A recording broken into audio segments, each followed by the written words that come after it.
Let's talk about it.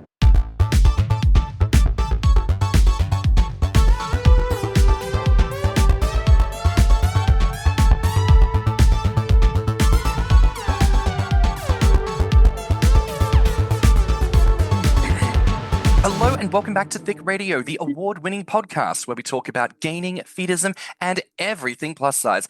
I am, a little teapot, short and stout, James. And I stole the cookies from the cookie jar, Tim. So let's get into it, y'all. We have with us today the fabulous Stef. And now, Stef, who are you today? Who are you feeling like today? Aujourd'hui, je me sens comme une petite fleur du printemps. That's something wonderful.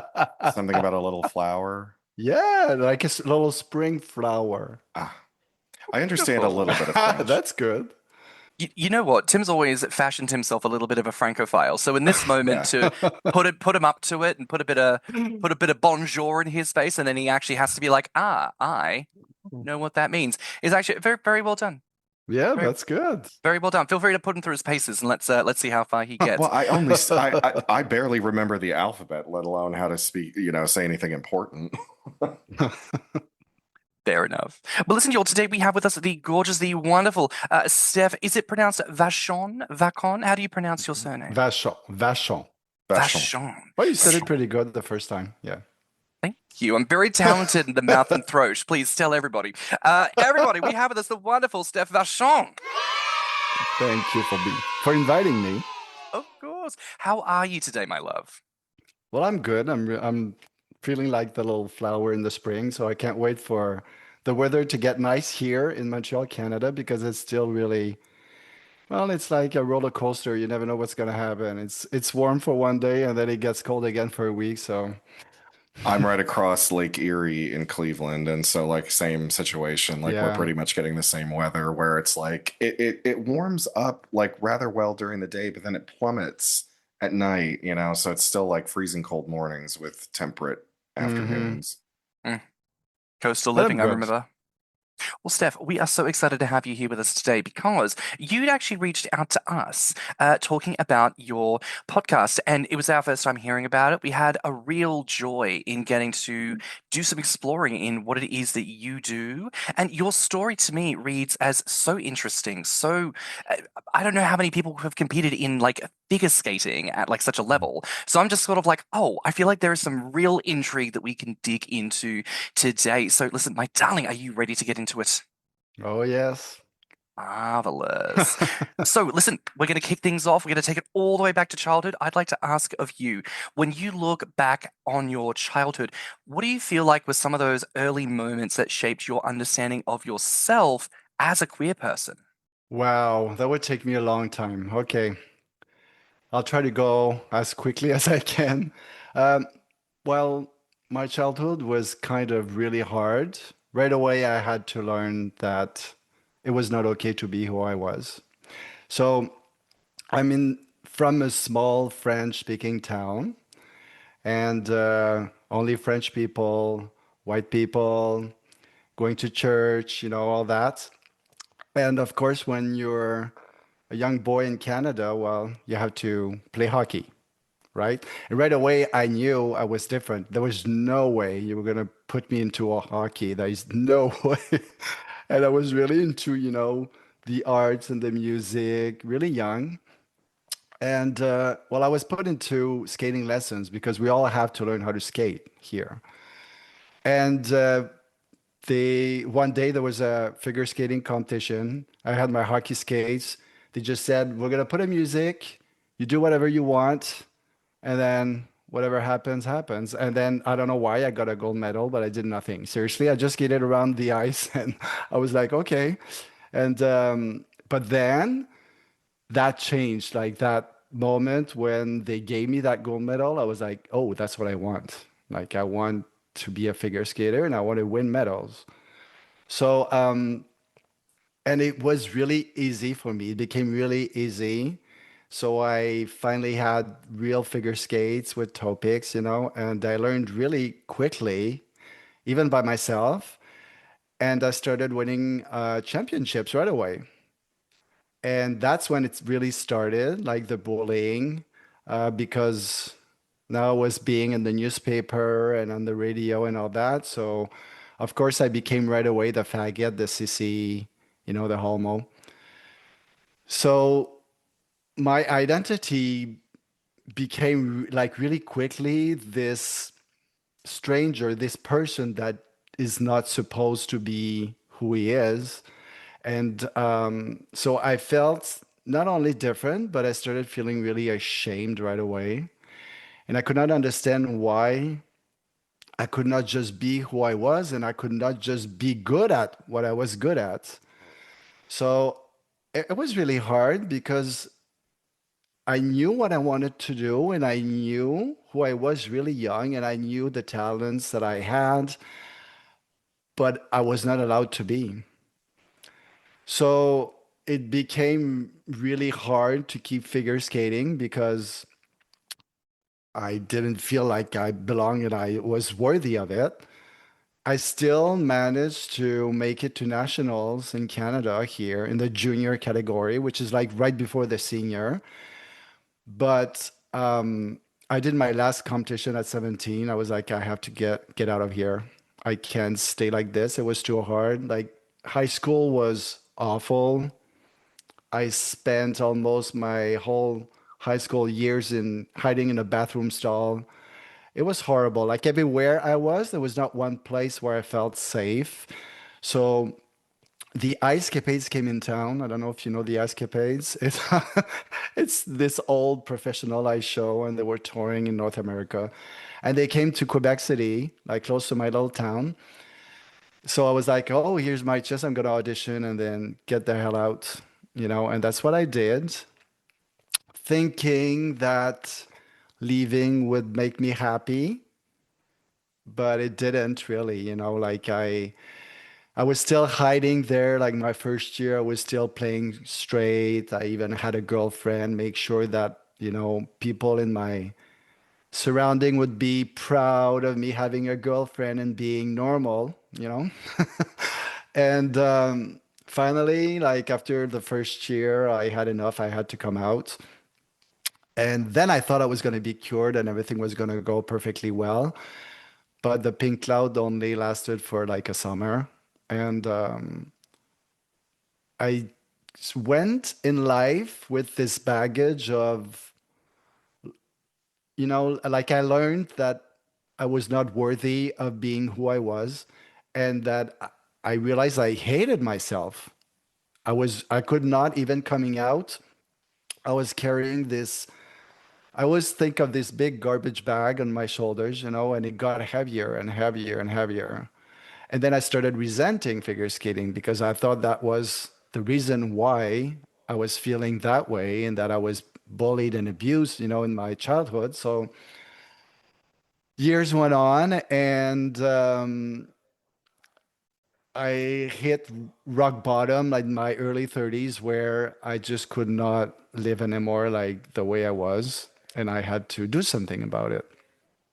And that's when anxiety was really, really getting like so strong that I could not function anymore in the society. I could not work. I had to take a break and I had to decide what am I going to do with myself? Like, am I going to, do I want to live or do I want to let go? It went that bad because I didn't know what to do. I didn't have the tools. And finally, I asked for help and I started therapy. And it's not over. It's been a really, really long journey. There's other stuff, that along the way that really helped me that we can talk about later. But I think like from the way from my childhood to where I started my healing process, I would say that would be a good resume. And as an athlete, I know that you're expected to be in a certain shape. So, what was your relationship with your body like growing up? Well, when I was young, I was really short and skinny. So I didn't like that right away. Like, because of course I was, called the sissy and the homo, and I wanted to look masculine. So I've learned, I would say, well, my God, it took me a long time. I really didn't like how I looked. I remember in my 20s, after I quit my competitive figure skating career, I wanted to be big and muscular, and I became obsessed with, the gym and putting all that stuff in my body to look more masculine and look, you know, muscular and bigger and look like a real man, I would say. It's awful to say that, but that's really how I felt. And I became obsessed, like obsessed with it. Yeah. You know what? That's a common thing that a lot of like I was also very thin as a child, as a teenager, as a young adult, like and I often felt like I wasn't a real man, quote unquote, Hmm. because I didn't have a ton of body hair. I couldn't grow a full beard. I didn't produce musk. I was like all these things that I didn't do as a man. And I'm like, Hmm. I feel like, and that's why I talk about how like way back in some earlier episodes, I talked about how I felt that I was kind of like an elf, like I Hmm. was this little elfin skinny thing and that I would never, grow into my masculinity. Yeah. It's such a relatable trope around the ways in which we look to the world to see ourselves represented back at us. And either we see ourselves and it's a good thing, or we see what we believe ourselves to be and it's not represented as a good thing. And there's always something else that's meant to be better. It's never said that you should change, but it's largely implied by society and the world. You should change. If you can, you should absolutely change because we value this, we don't value this. And I would argue that for many gainers, people in our community, that is very referential to how many of us probably felt growing up. We occupy bodies that were smaller or just different, that didn't feel correct. And so for many of us, that journey of queerness is tied to body, is tied to gender and representations of masculinity. For Hmm. many of us, it's all knotted up together. And it kind of makes sense that so many of us experience such a catch when you feel like you're making progress in one way, but then you kind of Yeah. feel like you're lacking in another, and then you kind of be like, oh, hang on, I got to put this down for a second because I think I'm doing good, and then I got to go over here and fix this, and then that starts to fall apart, and you're like, how am I meant to keep every plate spinning and all the juggling balls? How am I meant to keep it all up in the air all at once? You know, it can be so challenging, and I feel like opportunities like this to have conversation really are wonderful modes to move forward and just to have it presented as this Yeah. is my list of struggles. Here we are. And I have to add, like, being called also like, and being a figure skater, which is, it's not the most masculine sport. That's what they say.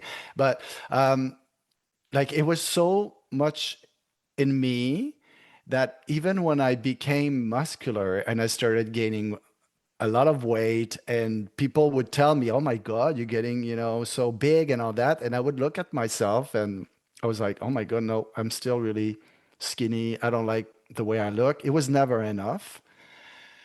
And I think it's just like in the last few years, I can look at myself and stop looking at what's wrong with it and embracing it.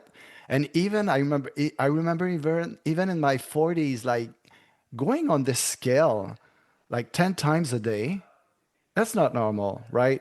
And Oh gosh. and the weight, and also because being brought up as a figure skater where everything has to be perfect. You have to have the perfect body, the perfect costume, the perfect face, the perfect everything, you know? And that was so much like installed in me that I really had to learn to look at myself a different way. And I mean, now I'm 57, and I never thought that I could say, I look at myself, I'm like, my God, look at you, like I feel like I'm happy the way I look, but I never thought I would be able to say that ever. And I'm like, you know, now for my age and for whatever reason, just looking at myself now, I can finally say that I'm happy the way I look. And but it took a long, long, long time. I was gonna say you look fantastic for 57. Well, thank you. But even like, I mean, you say that, and I try not to, but it's hard to take. But I hope I uh, look good. I hope I look that good at 57. but it took me such a long time to. I mean, I could look in any way, and I should be able to look at myself and be proud of who I am and be happy the way I look. So, but it was a long journey, but I can finally say that now, and it's like such a relief. It's so much pressure off, you know. It's a wonderful thing to hear, and I think it's important to really claim this as victory Yeah. because for so many of us, even if we don't put it in such terms, it really is a battle. It's an ongoing battle. And like I was saying before, there's so many different areas that so many of us feel that tension within body shape and size, how we look as we age, our representation of gender, people who are not white who have to then contend with all of this, people with disabilities, all of the different factoids that culminate together to be all the struggles that we experience with this. And I think it's so important to highlight this victory for you here because for many of us, we think contextually in our modern moment. We think, I'm the age that I am at now. I should be further ahead than what I'm at, or I should be doing better than what I'm doing, or why am I struggling with that still at this age? And I think it's so important that we understand life is long. We have many, many years here on this planet. And bless you, for all the years that you have lived, you are now in a spot where you have that moment of you're actually at peace. And I really hope that listeners who might be in the struggle, who don't necessarily know how long it's going to take or whether or not it's worth it to get to the other side, baby, we've got a good bitch here with us on the podcast today telling you you can get there. And it does take time, and that is okay because it wouldn't be systemic, world-shattering nonsense if it didn't fuck you up at every turning. So, like, it's okay that it takes time. But Oh thank yeah. you for being here to share. And you know That's so what? powerful. It's like I wasted so much time not liking who I was, in every way, either looking at myself or thinking I'm not far enough, like you said, in my life. I didn't do the things I wanted to do. Like I wasted so much time that now I'm like, you know what? No, exactly. I'm 57. I don't know how long I have to live. I'm lucky to be here right now. I'm not wasting one more minute feeling like sorry for myself or feeling like, I should have been this or that. And when I look at pictures when I was a kid, I'm like, oh my God, I was so cute. But then I hated myself so much. So if I don't enjoy it now, like the way I am, I'm still healthy as I'm back figure skating. I can still do the things, and I'm doing a lot more than I ever thought I would. Like in 10 years, am I going to regret that I didn't enjoy it right now? So I'm like, no, like I don't have time to waste anymore. I I don't have time to waste. I have to enjoy it right now, like right here, right now, every day. Like I'm not going back there. There's no way. That's Absolutely. also so relatable. Like I look back on pictures of myself at like 21 and I think, boy, like, and I know I have a reputation for being something of a slut, but I would have been a turbo slut if I had known exactly what I had Me going too, on at the even time. worse. Oh my God, I would have kicked up my heels. I'd have fucked everything. I'm sorry, Turbo Slut is fantastic. It's just the thought of you as a cyborg in the club. You're like, I haven't sucked enough dicks tonight, and you just like press a button and just like the like Transformer style, just like you just like I don't know what that Yeah, looks yeah, like. I got an extra set of arms so I can Oh do my both God. jobs at Do you know once. what I mean? Like that's actually kind of funny. But I do want to zero in on something actually. You touched on this very briefly, talking about your journey. You'd mentioned about going to get help at a Yeah. certain point in your life, and that really being a moment, a turning point for you. And I want to talk about this because part of that was receiving that ADHD diagnosis that I think in past interviews you've talked a little bit about saying how it's kind of helped reshape things for you. I'd like to ask you here, like, what did that do for you? Like, did it really end up being that thing of now that you have this diagnosis, everything clicks into place, now you feel like you can move forward? What was that experience like for you, and how has that changed the way you see yourself and the way you see life? Well, I went and got my diagnosis only in my 50s, early 50s, because, well, I knew, I mean, it was hard at school. There were certain things. There was things I was really good at, like math. I would like, you know, be the best. And then, of course, in French and was really hard for me to read. It's still hard for me. I'm not under medication. I decided, not that I decided, but me and my doctor decided not to because I developed so many strategies around it, but it was hard for me to read one sentence and remember what I had read because my mind and my brain is going somewhere else in 500 places at the same time. So just to read a book, it has to be like I have to love exactly what I'm reading because it's still really hard. Reading an email is still hard. Um, I decided to get my diagnosis because I went back to school many times. And in my 50s, I went back to school again. And I just wanted to have the privilege of if I have to do exams or certain things that I have more time or I have more, privilege. And it helped me a lot. I did that also because my husband went back to school also, and he went and got his diagnosis plus others. And decided to do the same thing, and he went and got his bachelor degree and all his degrees that he didn't think he was good enough when he was a kid because he could not the same thing, he could not study and he could not do the things that he wanted. So we push each other actually on this. So, and when I saw him doing it, I'm like, no, wait a minute, I'm exactly like you. So I have to go and get it done. And now we have a son, and he's got a lot of challenges too, and he's ADHD like the highest level you could be, in among other things. So the three of us are like in the same house, and we have to work with that, and we have to understand each other and be patient because there's things that we will do that is really ADHD, but now we know, we read about it, we understand. And I decided not to, well, with my doctor, like I said, to not take the medication. And what changed also is that, I could not understand the up and downs. That happens a lot too with the diagnose. So let's say that I have a lot more compassion for myself, and I understand now why I would have some trouble doing certain things, and I just have a lot more compassion, let's say, and it helps a lot to do the things that I never thought I could be doing. I mean, I went back to school and I think I've been like almost first in my class in everything I took, just because knowing and being more patient and not thinking that I'm not smart enough, that has nothing to do with being smart, you know? So just that to understand that, no, I'm more than okay. It is just a part of myself that is different, that I need to deal differently. That helped me a lot. They're doing more and more research to discover that, the model of going straight into college after high school, like it's not as successful as waiting until you are an adult. Like adults who go back to school, in their 30s, their 40s, or even their 50s tend to be more successful, more focused, able to study easier. And the whole education system needs a reform.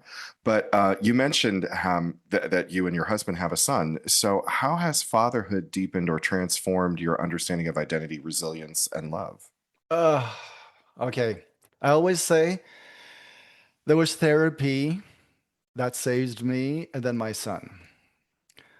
I've always wanted to be a dad since I was, a young boy. I wanted to have a family. It was in me. And I gave up on it because, well, first I didn't have the husband. And then the law, said that I was not allowed to be a dad. And then it changed in Canada. And then I met my husband. He's a little bit younger than me. He's like 14 years younger than me. And so I was like in my 50s, and he's like, I would like to be a dad, and wouldn't you like to? And I'm like, and then I was like, well, I think I'm too old now. Like I missed the boat. So we kind of forgot about it. And then we watched a movie called Lion. I don't know if you've seen this, but anyway, we cried. We cried the whole night. And then the next day I changed my mind. And we just went into the process. We wanted to have a kid that we would foster first. That's how it works here. If you want to adopt here, and that was our choice. I wanted to give a chance to a kid that needed some help first. Let's say that having our son, well, first, I was like, if I want to be a good dad, I have to teach my son to love who he is, accept who he is. I have to give him the love, the unconditional love, the support, the understanding, the listening, the communication. But I didn't learn that. So I had to teach it to myself. So I had to give myself that love, that self love, if I want to teach him how to love himself and how to accept who he is and go out into the world, right? So it was like having a mirror in my face. And I had to learn to give myself what I wanted to give him. And I'm still learning every day. And the the bond and the love that we have with like our family and that I have with my son is like it's the biggest gift I could have ever had. It's there's no words. It's I don't know. My son is like he's my second half. He's the love of my life, you know. Of course after my husband too, but there's nothing more important than our family, and it has changed everything. It's inspiring me to be a better human being for myself, for him, for my family, and don't touch my family. Oh my God. I'm like, no, no, no, no, no. You don't understand. Like, there was one little thing that happened at school, you know. He got teased one day and there was a little fight with some boys, and I mean, you should have seen me and my husband calling and emailing and making sure this was gonna get, you know, worked out and everything was gonna be set up, you know. But it's like, yeah, don't touch my family and don't touch my son, and I'm gonna make sure that he has everything I didn't have, you know. So our home is has to be peaceful. It has to be loving. There's no screaming.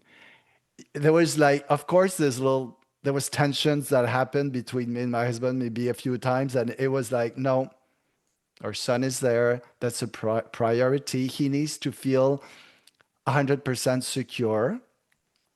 He needs to know that we love him no matter what. He's got his challenges.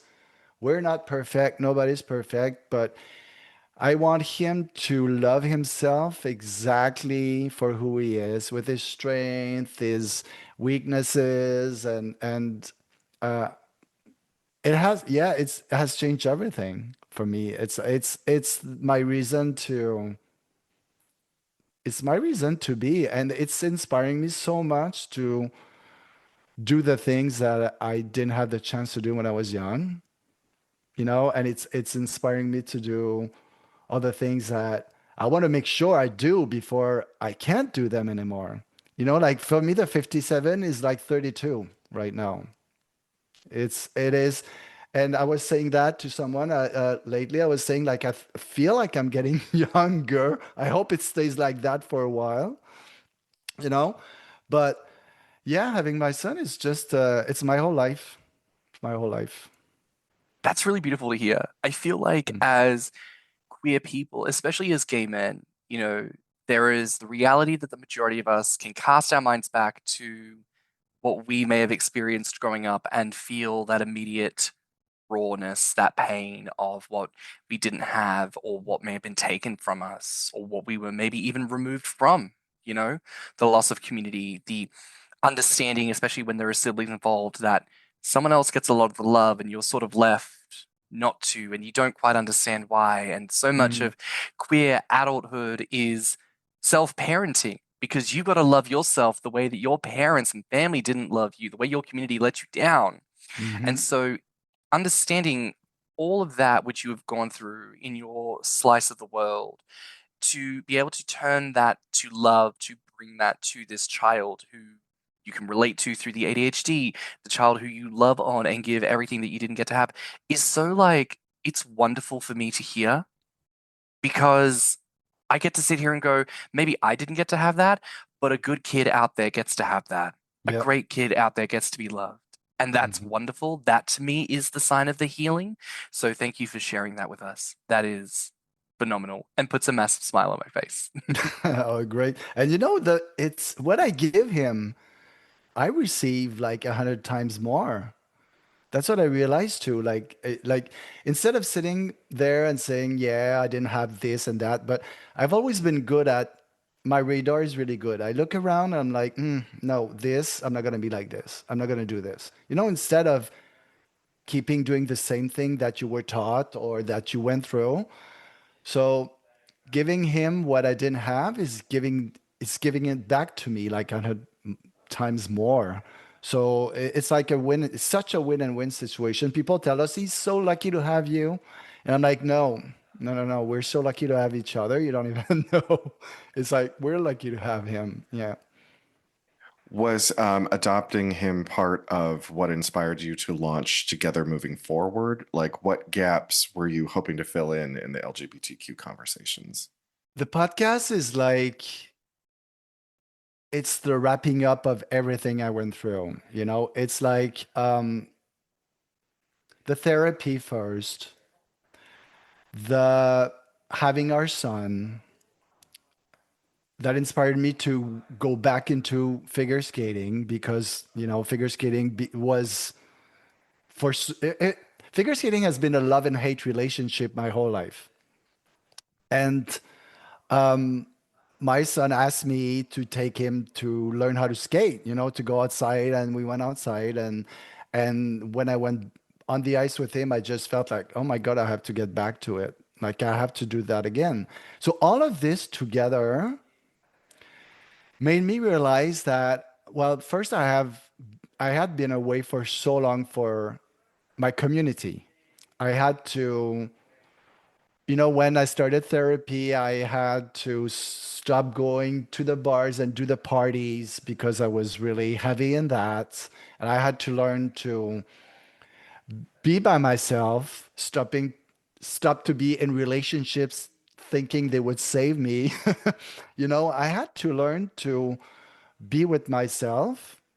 That took a long time and that took a lot of energy and therapy and group supports and all of that. And it's like I went away from my community.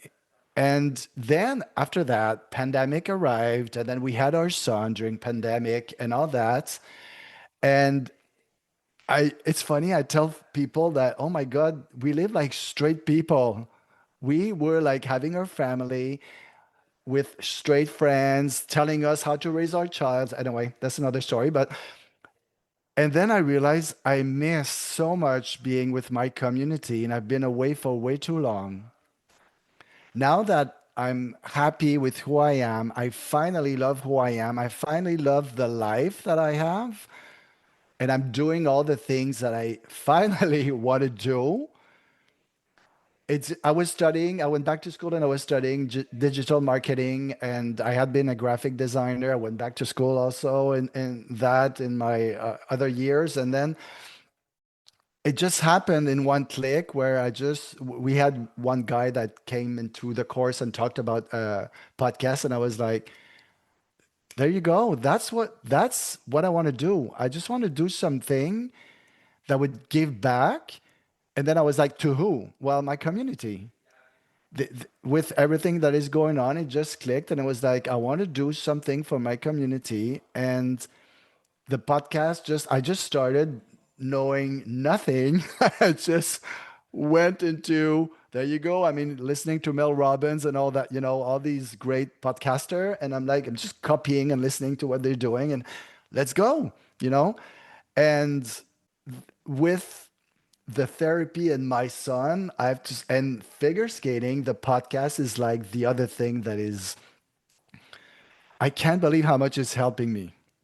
Like, I want to help my community with what I've learned, and having guests talking about their healing process and what they do to learn to love themselves and accept themselves and all that. But again, it's giving me back so much to have, the guests and talk about their journey and what they went through and how they are today.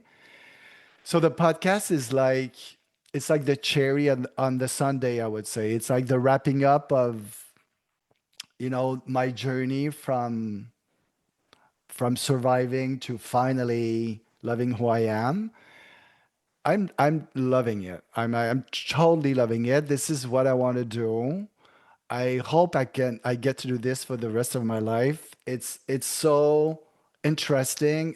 I'm learning so much and being back in my community and having it.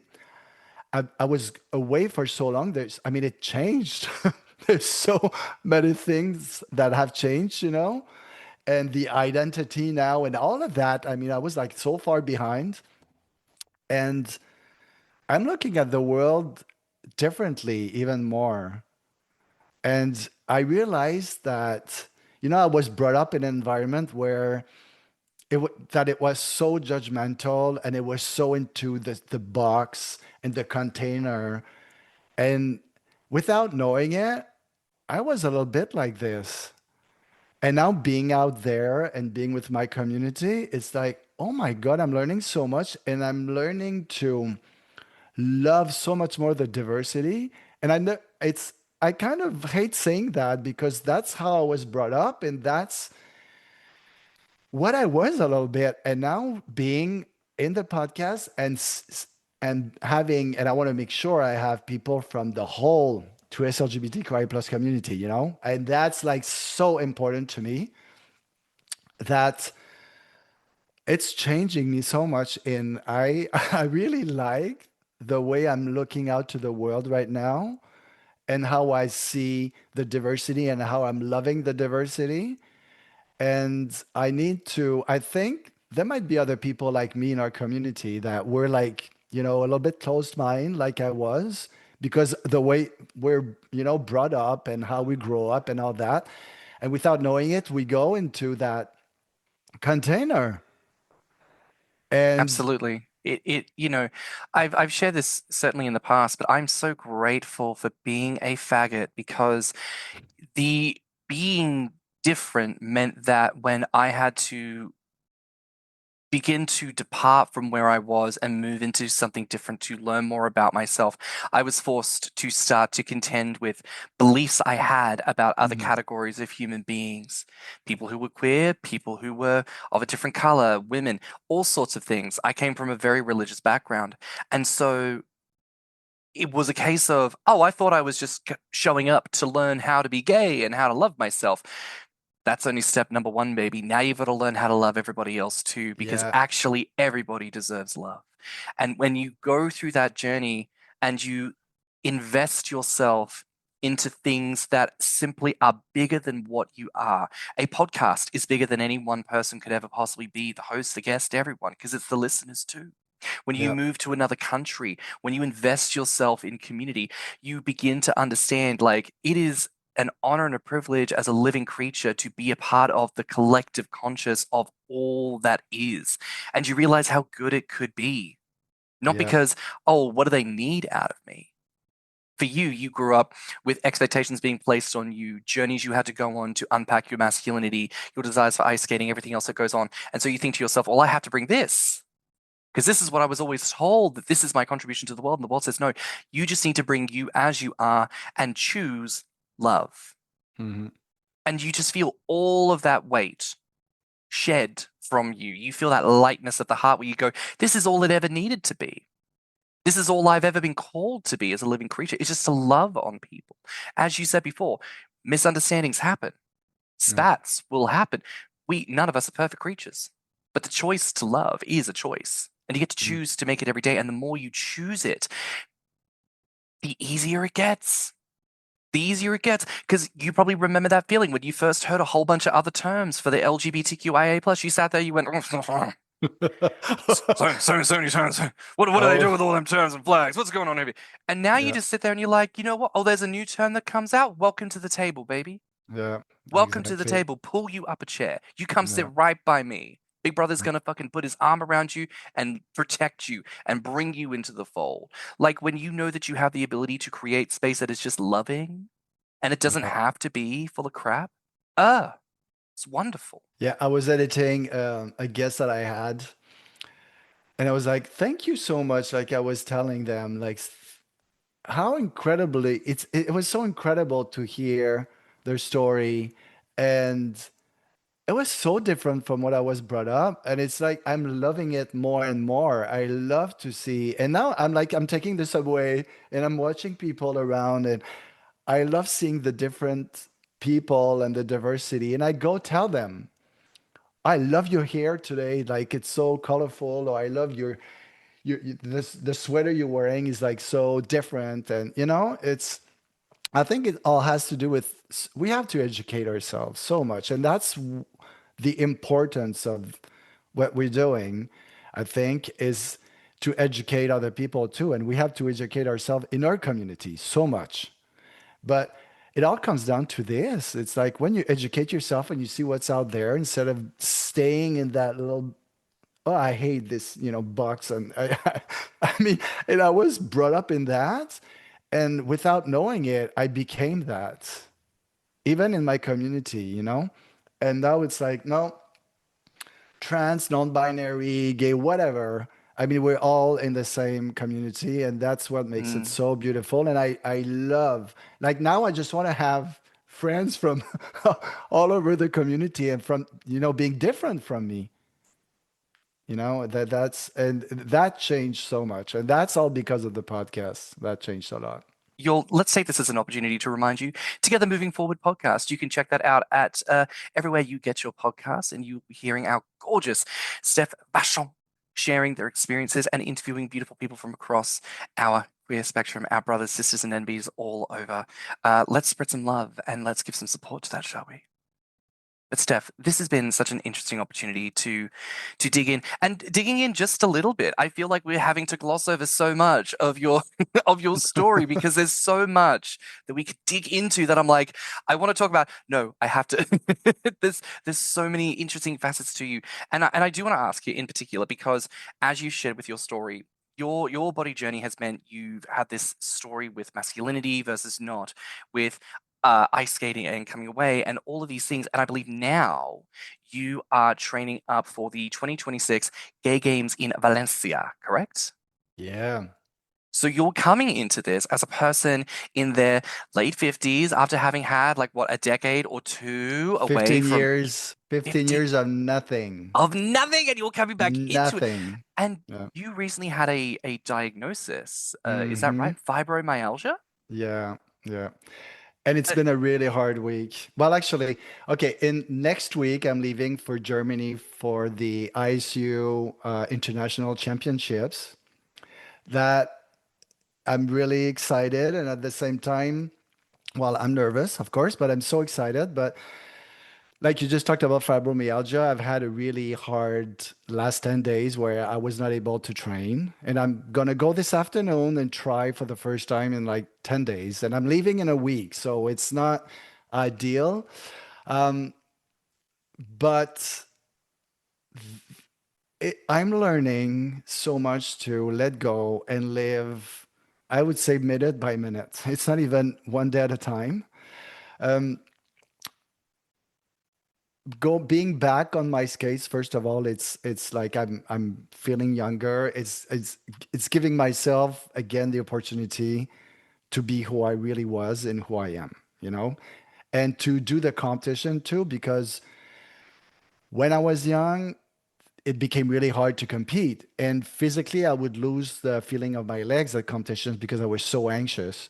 And now I'm giving myself the opportunity to go out there and be able to skate and feel my body, which is incredible. And but of course, with the fibromyalgia, it's I have to adapt often. And I did not listen to my body 2 weeks ago where I should have stopped, and now I'm paying for it. So I'm still learning because it's so hard for me to not push myself. And I'm learning to not go over the limits, but at the same time, I have to push myself, if I want to get better, if I want to be ready for my competition. So it's a learning process. And I thought I had learned, but 2 weeks ago, I had to. I started feeling, the pain in my body, and instead of stopping, I thought I should do a little bit more and more because I'm leaving for Germany next week, and I want to be on top of my shape, And then I pushed a little bit too hard, so I had to stop. I had to force myself to take a break, and but going to the gay games again. I went in 94, I went in 98 also, and I did the out games in Montreal. And if you have not experienced that, it was one of the most incredible thing to go in a stadium full of people like us, to perform in front of a crowd that is only queer people, well, only, most of it. It's just an incredible experience. It's like I remember in 94, my first time, it gave me so much hope because I was at the time where I was not loving myself, and it gave me so much. And then I met so many wonderful people. And now I'm going back with my husband and my son. They're going to be with me in the opening ceremonies, and they're going to be with me in the skating events. And I, I, I can't explain how incredible. It's such an incredible experience, and I'm so lucky and happy that I'm gonna do it again. And yeah, I'm just like, even with the diagnose, I'm so lucky because I can still, I mean, I'm not dying, and I know it's gonna get worse as I get older, but in the last year, I've been really like, I'm so disciplined. I'm over disciplined, but I've been really studying myself and my body when I can go as far, when I have to take a break, except 2 weeks ago where I went a little bit too far. But so I'm learning how to deal with it and how far I can go, and I keep improving. My body keeps getting better.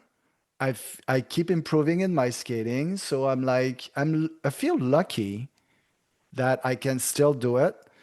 So I was telling my boyfriend, actually, my husband this morning, I was saying, it's been really rough last week, but we're going next week, and I'm so privileged and feel so lucky that I can still do it.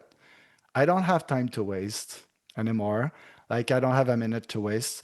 I really have to try to do as many things as I can. And skating it's my identity. It's me. I've always, it's all, I mean, I still get on the ice right now, and I get goosebumps every time. And I look at myself gliding, and whew, I get emotional just talking about it. To me, skating is like, it's who I am.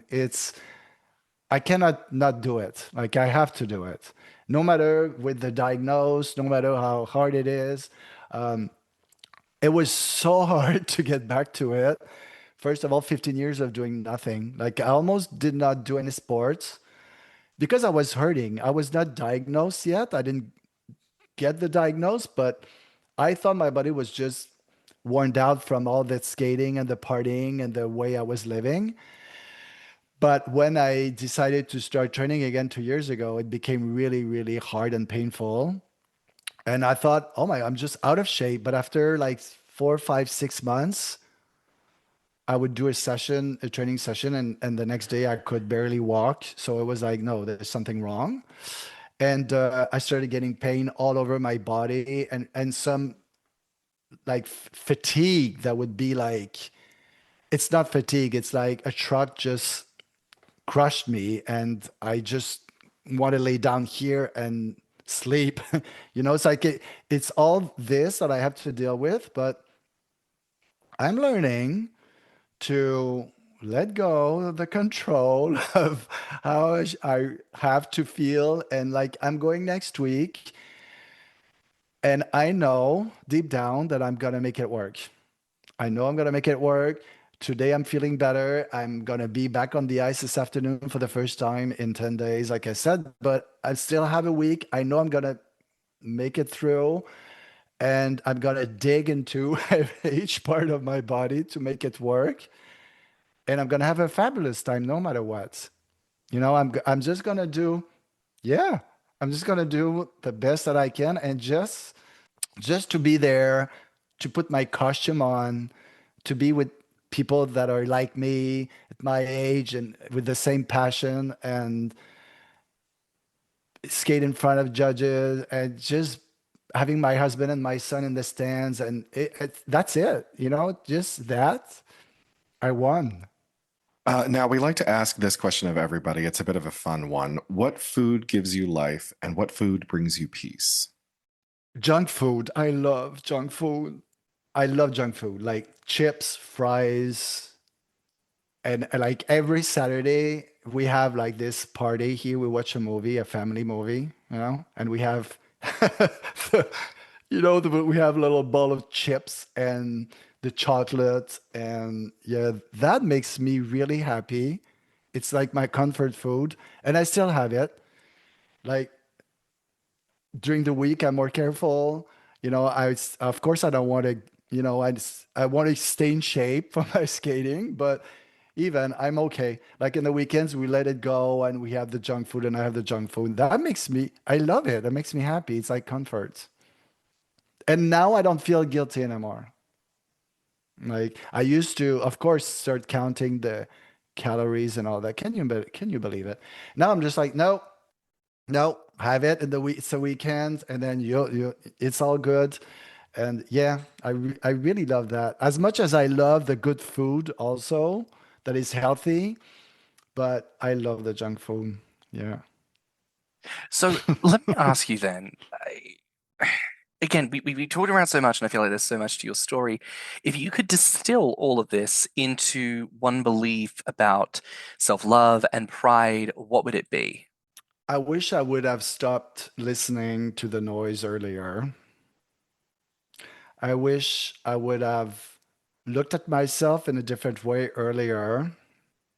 I had to forgive myself. That was a long process too, um, because I thought I was weak. That I had to, and now I am one of the strongest person I've ever met. This is now I can say that today, but I had to learn that I was not a weak person, and I was just not lucky. I didn't have the surrounding, I didn't have the help I wanted. So, oh my God, what was the question again? I'm going like, this is me. No, you're fine. Am Think of I it fine? as everything that we've talked about, Oh yeah. everything that you Yeah. represent. What would you say, distill it all into one thing, what is the message, you know? Well, I will tell myself and everybody, I hope you can tell yourself that you're perfect the way you are. You're perfect the way you are, no matter where you are in the 2S LGBTQI plus community, no matter what anybody says. Yeah, to stop listening to the noise and start loving who you are, because it took me so long, and I wished I would have had the life that I had, but living it, not surviving it. And now I'm living it. But I would have liked to live, a little bit earlier too, but it's all good. I'm living it now, but yeah, we have to stop to listen to what people say. Oh my God, so much, and what governments are saying right now, and what other people are saying. It's yeah. I don't want to say the F word, but it's like, Yeah, listen, you swear if you want, baby. This is the podcast. You can speak your mind. well, fuck it, fuck all that. Fuck, It's fuck seriously, it. it's like it's no. And I make sure now that I'm so like, I even on social media, I won't even scroll anymore. I have a hate comment. I decided I was going to start reading, and it started being bad. I just delete and block, and I don't even go there anymore. I know who I am now. This is what counts, and I'm not going to I don't have any time to waste anymore with any of that shit. I don't have any time to waste. So I know who I am. I love who I am now, and I wish people can get there. Like, and this is why we're doing this. This is why you guys are doing this. This is why I'm doing this. And I hope that people in our community can heal and get there too, because we deserve it, and we're so special, and we're so incredibly resilient and creative and special. And that's the beauty of it. And yeah, stop listening to what other people are saying. I love that. I think, our listenership can really glean something from that, because there will always be hesitation when it comes to transformation, when it comes to living life on your terms, living life the way that you want to live it. We always think to ourselves, people are watching, people are judging. And sometimes that fear can really stop us from taking steps forward. And listen, baby, most of the time, people actually aren't paying as much attention as we think they are. Mm-hmm. And we need to remember that the ones who do, they're really weird. It's actually really weird if people are like watching you that closely, trying to invest in every person you're hanging out with, every person you're having sex with, every decision you make on your life. They're crazy. Yeah. So you should take a step away from that person. Is no good for you. There is so much truth there to the, you don't have time to waste on people who aren't worth that time. Mm-hmm. And I think, it comes back to the very narrative of what it means to be queer and to choose family. You choose family. You choose exactly who you want to invest in, who is worth your time, who are you truly connected to. Don't worry about everyone else. Don't worry about everyone else. Everyone else is going to be fine. They can go worry about themselves. You got to worry about you and get yourself together. Get yourself sorted. Stef, this has been such a privilege and a pleasure to get the chance to speak to you today. I think you have so much to share. And once again, I'd like to encourage our listeners to check out Together Moving Forward podcast with your gorgeous, wonderful self that you can find on all good platforms. But I believe that is it. Stef, where can the listeners find you online? Well, on the website, togethermovingforwardpodcast.com. Everything is there. So that would be great. And then on social media too, on Instagram, same thing. Perfect. Well then, that is a wrap it out here on Thicc Radio. Please remember to like and subscribe, rate us 5 stars, and leave us a good review. If you liked this episode, share it with your friends and encourage them to tune in. You can find me on Instagram and BlueSky at stannnum. And you can find me on Instagram at thiccymouse and Grommr at orpheus. You can also find us on social media at Thicc Radio or visit our website at thiccradio.com. Consider supporting the show by donating to our PayPal or by subscribing to our Patreon, where you can enjoy extra helpings, a behind-the-scenes conversation with this week's guest where nothing is off the table. And if you send us a letter to thethicradio@gmail.com, we might just read it on the show. That's all for now, so until next time, bye, Fats. Bye, Fats. Bye, Fats. Let's talk about it.